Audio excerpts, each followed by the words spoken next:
ఏదో మాట్లాడిండు అంటే నిజంగా కూడా గత టిఆర్ఎస్ ప్రభుత్వం ఎన్టీపీసీతో కోఆపరేట్ చేసుంటే రాష్ట్ర ప్రభుత్వానికి రూపాయి పెట్టుబడి లేకుండా 4000 మెగావాట్ల పవర్ ఈ రోజు వరకు వచ్చేది. వీళ్ళు ఇక్కడ భద్రాద్రి యాదాద్రి పవర్ ప్లాంట్స్ కి ఎక్కడ డిమాండ్ ఉండదు అని చెప్పి దాన్ని ఆపిన వీళ్ళు ఏదో అబద్ధాలు మాట్లాడుతున్నారు. ఏదో పెద్ద పెద్ద మేము వచ్చినప్పుడు 6000 7000 మెగావాట్లు ఉండే, మేము 14000 మెగావాట్లు చేసినామని అన్ని అబద్ధాలే. వాళ్ళు పూర్తి చేసిన ఏకైక ప్రాజెక్టు, వాళ్ళు మొదలుపెట్టి పూర్తి చేసిన ఏకైక ప్రాజెక్టు భద్రాద్రి పవర్ ప్లాంట్. అది కూడా ఒక అవుట్డేటెడ్ సబ్ క్రిటికల్ టెక్నాలజీతో శాశ్వతంగా తెలంగాణ ప్రజలపై ఎక్కువ యూనిట్ కాస్ట్ వచ్చే ప్రాజెక్ట్ తప్పితే మరొకటి లేదు. ఎక్కువ శాతము సోలార్ పవర్ ప్రాజెక్ట్స్, అది 20% PLF మీద నడుస్తాయి. అవి ప్రైవేట్ పెట్టుబడులతో వచ్చినాయి. వీళ్ళ హయాంలో మొదలుపెట్టిన మరొక ప్రాజెక్టు, విద్యుత్ ప్రాజెక్టు లేదు అని చెప్పి మనం చేస్తున్నాం. యాదాద్రి పవర్ ప్రాజెక్టు ఏళ్ల తరబడి కాస్ట్ ఓవర్ రన్ 3 4 అయిపోయి ఇంకెక్కడో ఇంకా మెల్లగా నడుస్తున్నది. సో పవర్ విషయంలో వాళ్ళేదో గొప్పలు సాధించిన విషయం ఇది అబద్ధము. ప్రస్తుత ప్రభుత్వం 24 గంటల కరెంటు పాలసీ మేము కొనసాగిస్తున్నాం. రాష్ట్రంలో ఎక్కడ కూడా ఒక్క నిమిషం కూడా పవర్ ఫెయిలియర్ లేదు అని చెప్పి నేను మనం చేస్తున్నా. వ్యవసాయానికి కానీ వ్యాపారానికి కానీ ఇండ్లకి కానీ. దానికి అదనంగా మేము ఇండ్లకి 200 యూనిట్లు ఉచితంగా ఇస్తున్న విషయం కూడా మరి తెలంగాణ ప్రజానీకానికి తయారు చేస్తున్నాం. ఇంకో విషయం, మరి ఏదో మేము గొప్ప గొన్నం అది ఇదని అంటున్నాడు. సివిల్ సప్లైస్ మినిస్టర్గా ఈరోజు నేను మీకు మనవి చేస్తున్నా, రాష్ట్రంలో మీరు మొత్తం రాష్ట్రంలో గతంలో ఎన్నడూ లేని విధంగా 7149 ప్రొక్యూర్మెంట్ సెంటర్లు కొన్ని ప్రారంభించినాం, కొన్ని ప్రారంభిస్తున్నాము. రైతులు పండించిన ప్రతి గింజని ఎంఎస్పికి కొనుగోలు చేయబోతున్నాము. రైతులు పండించిన ధాన్యాన్ని ఏ మిల్లర్ అయినా ఏ వ్యాపారైనా ఎంఎస్పి కంటే ₹1 తక్కువ కొన్నా కఠిన చర్యలు తప్పు అని చెప్పి కూడా ఈరోజు సివిల్ సప్లైస్ మినిస్టర్గా నేను మనవి చేస్తున్నా. అదేవిధంగా పంటల గురించి మాట్లాడిన పెద్ద మనిషి అసలు ఎంత విడ్డూరమైన విషయం, వికారమైన విషయం అంటే, నేను పార్లమెంట్లో క్రాప్ ఇన్సూరెన్స్ గురించి క్వశ్చన్ రైజ్ చేస్తే ఏమని, భారతదేశంలో క్రాప్ ఇన్సూరెన్స్ ఏ రాష్ట్రంలో ఏ స్కీమ్ నడుస్తుంది, మరి పంట నష్టానికి ఎంత, ప్రీమియం సంగతి ఏంటిది అన్ని మాట్లాడితే 29 రాష్ట్రాల్లో క్రాప్ ఇన్సూరెన్స్ పంట బీమా లేని ఏకైక రాష్ట్రం తెలంగాణ రాష్ట్రం అని పార్లమెంట్లో జవాబు చెప్పిండ్రు. కొద్దిగా మాట్లాడే పెద్ద మనుషులకు సిగ్గుశరం ఉండాలి. 29 రాష్ట్రాల్లో క్రాప్ ఇన్సూరెన్స్ లేని రాష్ట్రం ఒక్క తెలంగాణ రాష్ట్రమే.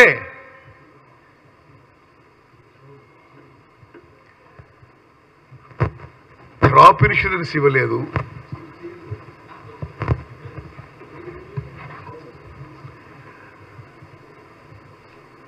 ప్రకృతి వైపరీత్యాల వల్ల ఎక్కడ పంట నష్టం జరిగినా ఉమ్మడి ఆంధ్రప్రదేశ్లో కానీ మొత్తం భారతదేశంలో కానీ రైతులకి నష్టపరిహారం వచ్చేది. ఈ పెద్ద మనిషి ముఖ్యమంత్రి ఉన్నప్పుడు ఆ స్కీము రద్దు చేసిండు. తెలంగాణ రైతాంగానికి క్షమాపణ చెప్పాలి.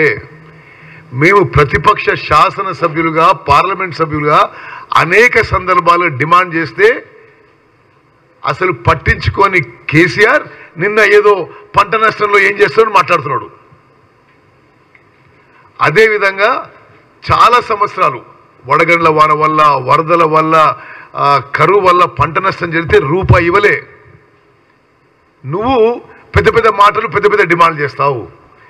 కేవలం ఎన్నికలు వస్తున్నాయని లాస్ట్ ఇయర్ కొంత ఏదో ఒక 2 జిల్లాలకు పోయి డ్రామా చేసి ఏదో ప్రకటించారు, అక్కడ కూడా పైసలు ఇవ్వలే.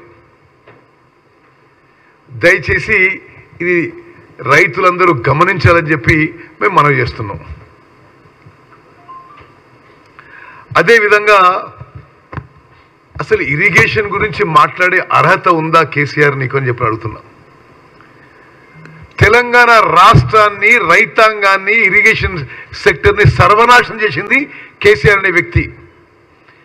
కమిషన్ల కకృతి కోసం అనాలోచిత విధానాలతో డిజైన్ లేదు, ప్లానింగ్ లేదు, సరే కన్స్ట్రక్షన్ లేదు, ఇరిగేషన్ సెక్టర్ని సర్వనాశనం చేసింది కేసీఆర్ అనే వ్యక్తి అని చెప్పి నేను మనం చేస్తున్నా. సిగ్గుపడాలి, తల వంచుకోవాలి, యావత్ తెలంగాణ రైతాంగానికి క్షమాపణ చెప్పాలి. మీరు చేసిన అసలు ఆ కకృతి, ఆ కరప్షను, ఆ గ్రీడు, ఆ lack of design, lack of planning, ఎక్కువ మాట్లాడడం. నేను ఇరిగేషన్ మంత్రిగా ఆన్ రికార్డ్ చెప్తున్నా ఇలా, స్వతంత్ర భారతదేశంలో ఏ రాష్ట్రంలో కూడా ఇరిగేషన్ సెక్టర్ని ఈ స్థాయిలో ఎవరు నాశనం చేయకపోయి ఉండొచ్చు. స్వతంత్ర భారతదేశంలో ఇరిగేషన్ ప్రాజెక్టుల నుంచి ఎవరు ఇంత దోపిడీ చేసుకున్నకపోయి ఉండొచ్చు. ఇంత అనాలోచిత విధానాలు, ఇంత అసమర్థత, ఇంత యాడ్హాక్ విధానాలతో తెలంగాణలో ఇరిగేషన్ సెక్టర్ని నాశనం చేసి ఈరోజు మీరు పెద్ద పెద్ద మాటలు మాట్లాడితే ఎట్లా? కాళేశ్వరం గురించి మాట్లాడతారా మీరు? మినిమం కామన్ సెన్స్ ఉండాలి, కొంత షేమ్ ఫీల్ కావాలి. అరే మేము ఇప్పటికే 94,000 కోట్లు ఖర్చు పెట్టినవే, తెలంగాణ ప్రజల జీవితాలు తాకట్టు పెట్టి, వాళ్ళ పిల్లల మనందరి జీవితాలు తాకట్టు పెట్టి high cost short term loans తీసుకొచ్చి నువ్వు ప్రాజెక్ట్ కడితే అది కూలిపోతే మరీ ఈ విధంగా నేను ఆయన మాట్లాడడం చాలా చాలా ఇది విడ్డూరంగా, వికారంగా ఉందని చెప్పి నేను మనం చేస్తున్నా. నేను ఎప్పుడూ కొద్దిగా హార్ష్గా, అతిశయోక్తిగా మాట్లాడను, బట్ నేను ఆయన మాట్లాడే తీరు నాకు చాలా చాలా ఇది, అరే ఇంత సిగ్గు లేకుండా డ్రైవరన్నా, అంటే మీరు కట్టిన ప్రాజెక్టు కూలిపోయి, మీ హయాంలోనే కూలిపోయి, అదో ఊహు అంటున్నాడు ఆయన. ఏదో ఒక పిల్లలు కూలిపోతే ఓకేనా అంటాడు. ఏంటిది అది? ఇంకెక్కడో కూలిపోలేదా? ఇది కూలిపోతే ఏంది అంటున్నాడు ఆయన. అమెరికాలో ఎక్కడ కూలిపోయిందట. ఏంది అసలు, ఏంది ఆ మాటలు? మరి ఇంత సిగ్గుతప్పు ఉండడం ఇది సరైంది కాదు కేసీఆర్ గారు అని చెప్పి నేను మనం చేస్తున్నా. మీకు కొన్ని విషయాలు చెప్పాలి. మళ్ళీ చెప్తున్నా, ఈ కాళేశ్వరం ప్రాజెక్టులో గతంలో తుమ్మడిట్టి బ్యారేజ్ కింద 38,000 కోట్లున్న ప్రాజెక్టు 80,000 కోట్లకు పెంచారు.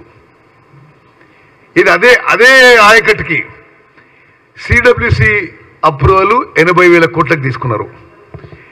ఆ తర్వాత ప్రాజెక్టు 1,27,000 కోట్లకు పెంచిండ్రు. ఇప్పుడు ఆ ప్రాజెక్టు పూర్తి చేయాలంటే 1,47,000 కోట్లు అవుతుంది. అంటే ఏంటిదంటే ఒకసారి మీరు అర్థం చేసుకోవాలి, తెలంగాణ ప్రజానీకాని మీద, రైతాంగం మీద భారం ప్రతి సంవత్సరం కేవలం ఫైనాన్స్ కాస్ట్ 15,000 కోట్లు. అన్ని కాళేశ్వరం ప్రాజెక్టు రిపేర్ అయ్యి మళ్ళీ అన్ని పంపులు నడుస్తే ఎలక్ట్రిసిటీ బర్డన్ 10,000 కోట్లు. అయినా సరే మీరు కట్టిన ప్రాజెక్టు నీళ్ళు ఇస్తుందా అంటే అది మీ కళ్ళ ముందే కూలిపోయి, అదేదో అట్లా చేస్తే బాగుండు, ఇట్లా చేస్తే బాగుండు అని చెప్పడం, ఇది ఇంతకంటే మరి వికారమైన విషయం ఉండదు. అక్టోబర్ 21వ తారీఖున కల్వకుంట్ల చంద్రశేఖరరావు గారు ముఖ్యమంత్రిగా ఉండగానే మేడిగడ్డ బ్యారేజ్ కుంగిపోయింది. వాళ్లే నీళ్ళు వదిలిపెట్టేసిండ్రు. ఎట్లా బ్యారేజ్ కూలిపోతుందో ఏమో అని తెలిసి వాళ్ళే నీళ్ళు వదిలిపెట్టిండ్రు. ఇప్పుడు అది మీరు పంపు చేయకపోయినరు, అది చేయకపోయింది ఏం మాటలు అవి? మరి తర్వాత అన్నారం బ్యారేజ్లో కూడా అదే లీకులు మొదలైనవి. భారతదేశంలో ఈ డ్యామ్లు బ్యారేజీల మీద constitutional body national dam safety authority వాళ్ళు లిఖితపూర్వకంగా ఇచ్చిండ్రు, మీరు నీళ్లు స్టోర్ చేయొద్దు అని. నీ ఉచిత సలహాలు తమరి ఎక్స్పర్ట్ అడ్వైస్ కంటే ఎన్డీఎస్ఏ కొంత మోర్ ఎక్స్పర్ట్స్ అని మేము అనుకుంటున్నాం. ఓకే ఓకే అందుకోసమే మేము ఎన్డీఎస్ఏ సలహా మీద పోతున్నాం. సరే, అయినా సరే మీకు కొన్ని విషయాలు చెప్పాలి. ఈ అక్టోబర్లో 2023 అంటే మేము అధికారంలో వచ్చింది డిసెంబర్ 7, 2023. అప్పుడు 23 టీఎంసీల నీళ్లు సముద్రంలో వదిలిపెట్టింది కేసీఆర్ ప్రభుత్వమే. అదేవిధంగా చాలా స్పష్టంగా 2019లోనే ఈ బ్యారేజీల్లో జరుగుతున్న లీకేజీలు ప్రాబ్లమ్స్ అనేక సందర్భాల్లో నోటీస్ అయ్యి అప్పుడే వీళ్ళు సరిగ్గా రెక్టిఫికేషన్ తీసుకుంటే ఇప్పుడు ఈరోజు ఈ పరిస్థితి రాకపోయేది. కేఆర్ఎంబి గురించి ఏదో మాట్లాడతాడు. అసలు విచిత్రమైన విషయం, ఈ పెద్ద మనిషి పోయి కేఆర్ఎంబికి అప్పచెప్పడానికి ఒప్పుకొని వచ్చిండు. 9 ఏళ్ల పాటు ప్రతి సంవత్సరం యునానిమస్గా వాళ్ళు పోయి మేము కృష్ణా ప్రాజెక్టులు కేఆర్ఎంబి అప్పచెప్తామని చెప్పొచ్చిండ్రు. మేము అధికారంలో వచ్చినాక పారదర్శకంగా శాసనసభలో చర్చ పెట్టి ఏకగ్రీవ తీర్మానం చేసి కృష్ణా ప్రాజెక్ట్స్ కేఆర్ఎంబికి అప్పచెప్పము అని శాసనసభలో మేము చర్చ పెట్టింది మీరందరూ చూసినారు. ఇప్పుడు ఆయన ఏం మాట్లాడతారండి? ఇక విచిత్రమైన విషయం. ఇంకో విషయం, వారు ముఖ్యమంత్రిగా ఉన్నప్పుడు 2 జూలై 2023 ముఖ్యమంత్రి ఇరిగేషన్ మినిస్టర్గా ఉంటూ ఒక రివ్యూ పెట్టి గోదావరి అండ్ కృష్ణా బేసిన్లో సరిపోను నీళ్లు లేవు అని చెప్పి ఆ తర్వాత ఏది జూలై 2023 ఎవరు ముఖ్యమంత్రి? కేసీఆర్. ఎవరు ఇరిగేషన్ మినిస్ట్రీ? కేసీఆర్. మీటింగ్ పెట్టి నీళ్లు సరిపోను లేవు, ఆ డేట్ తర్వాత ఇరిగేషన్కి నీళ్లు తగ్గించేసేయాలి, కేవలం డ్రింకింగ్ వాటర్ కోసమే నీళ్లు కాపాడుకోవాలి అని ఆయన తీసుకున్న నిర్ణయం. ఇది అఫీషియలీ ఆన్ రికార్డ్. 2 జూలై 2023. ఇప్పుడు నువ్వు వచ్చి లబోదివో మొత్తుకుంటే ఏమన్నట్టు? అంటే నువ్వు తీసుకున్న నిర్ణయమే అది. అదేవిధంగా తప్పుడు అంకెలు, నిన్న మెట్రాలజికల్ డిపార్ట్మెంట్ అనబోయి ఇంకేదో అన్నాడు. డెఫినెట్లీ మేము అధికారంలో వచ్చింది డిసెంబర్ 7వ తారీఖున. వర్షాకాలం మీ ఉన్న సమయంలో వచ్చిపోయింది. అది వర్షాలు తక్కువ పడ్డాయి, రిజర్వాయర్స్లో నీళ్లు తక్కువ ఉన్నాయి. దాన్ని ఏ విధంగా ఈ క్రైసిస్ సిచ్యువేషన్ డీల్ చేస్తున్నాం, రైతులను ఆదుకోవడానికి,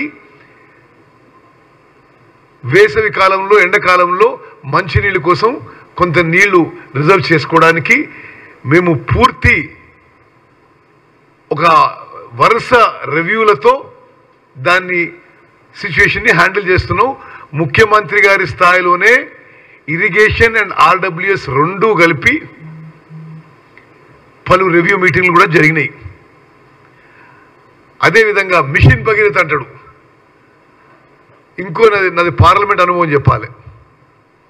నేను పార్లమెంట్లో ఒక క్వశ్చన్ వేసిన, ఏమని, అసలు ఈ మిషన్ భగీరథకి ఎంత ఖర్చు పెట్టిన మీరు, ఎంత అప్పులు తీసుకొచ్చిండ్రు, ఎన్నిళ్ళకి నీళ్ళు ఇచ్చిండ్రు అని.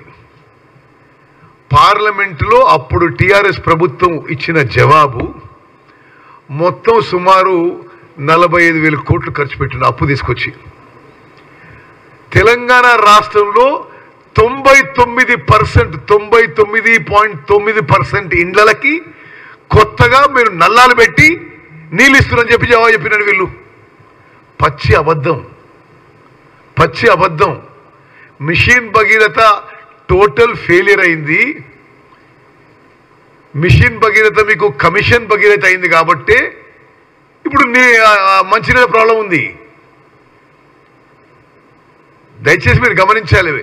మిషన్ భగీరథ నిజంగానే వీళ్ళు సరిగ్గా నిర్వహించి కమిషన్ల కక్కుర్తి లేకుంటే వాళ్ళు చెప్పినట్టు కేంద్ర ప్రభుత్వానికి పార్లమెంట్కి ఇచ్చిన జవాబులో 99.9% అన్ని ఇండ్లకి, తెలంగాణలో అన్ని ఇండ్లకి కొత్త నల్లాలు ఇచ్చి ప్యూరిఫైడ్ డ్రింకింగ్ వాటర్ ఇచ్చుంటే ఈరోజు ప్రాబ్లం రాకపోయేది.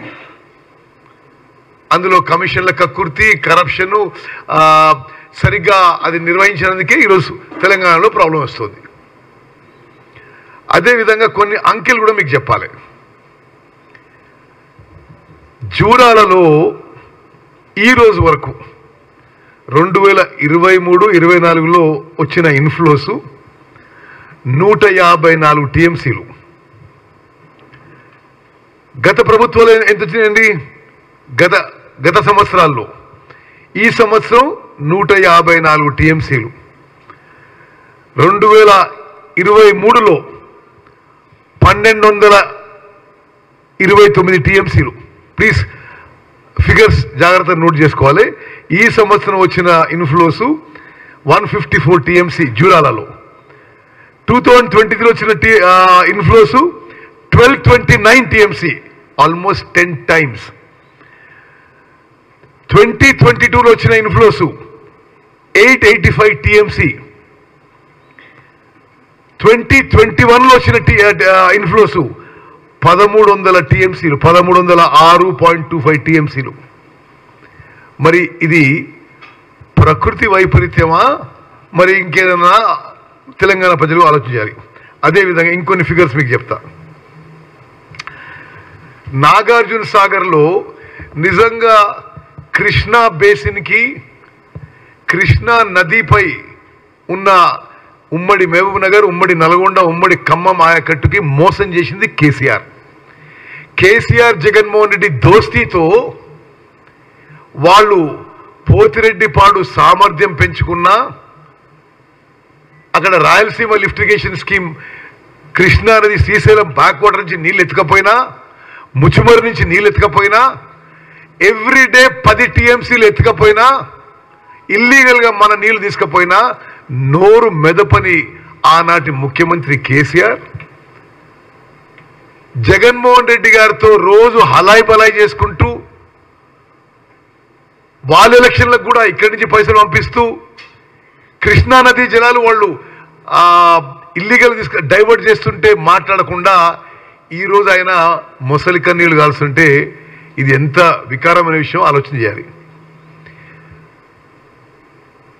ఉమ్మడి ఆంధ్రప్రదేశ్లో కూడా నేను అంకెలతో సహా శాసనసభలో నిర్మించిన ఉమ్మడి ఆంధ్రప్రదేశ్లో కూడా కృష్ణా నదీ జలాలు ఆంధ్రాకి తక్కువ డైవర్ట్ అయినాయి, ప్రత్యేక తెలంగాణలో ఎక్కువ డైవర్ట్ అయినాయి. ఇది కేసీఆర్ అసమర్థత. కేసీఆర్ జగన్ కలిసి మరి ఉమ్మడి నల్గొండ, ఖమ్మం, మహబూబ్ నగర్ జిల్లా ప్రజలపై, రైతులపై చేసిన కాన్స్పిరసీ ఇది. మరి ఇప్పుడు నాగార్జున సాగర్లో దయచేసి అది మీరు చాలా జాగ్రత్తగా నోట్ చేసుకోవాలి. ఉమ్మడి ఆంధ్రప్రదేశ్ కంటే ప్రత్యేక తెలంగాణ రాష్ట్రంలో కేసీఆర్ హయాంలో కృష్ణా నదీ జలాలు ఆంధ్రాకి ఇల్లీగల్గా ఎక్కువ డైవర్ట్ అయింది. ఇది ఆన్ రికార్డ్ ఫిగర్స్తో సహా నేను శాసనసభలో కూడా పెట్టడం జరిగింది. ఇప్పుడు నాగార్జున సాగర్ నుంచి మాట్లాడిన పెద్ద మనిషి.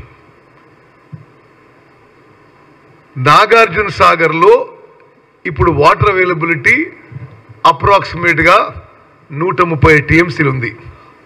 Total capacity 312 TMC. Last year ఇదే రోజుకి నాగార్జున సాగర్లో ఎంత అవైలబుల్ ఉంది? 160 టీఎంసీలు. దయచేసి గమనించాలి. Now about 135, last year about 167 TMC. మరి అదేవిధంగా ఇంకొక విషయం కూడా, నారాయణపూర్ డ్యామ్ కర్ణాటకలో అక్కడి ప్రభుత్వం క్రాప్ హాలిడే డిక్లేర్ చేసినందుకు ఈసారి ఆ రీజనరేటెడ్ వాటర్ కూడా మనకు రాలేదు. దాని ద్వారా కూడా 10 to 11 TMC నీళ్లు తగ్గినాయి ఇన్ఫ్లోస్ ఆఫ్ కృష్ణా రివర్.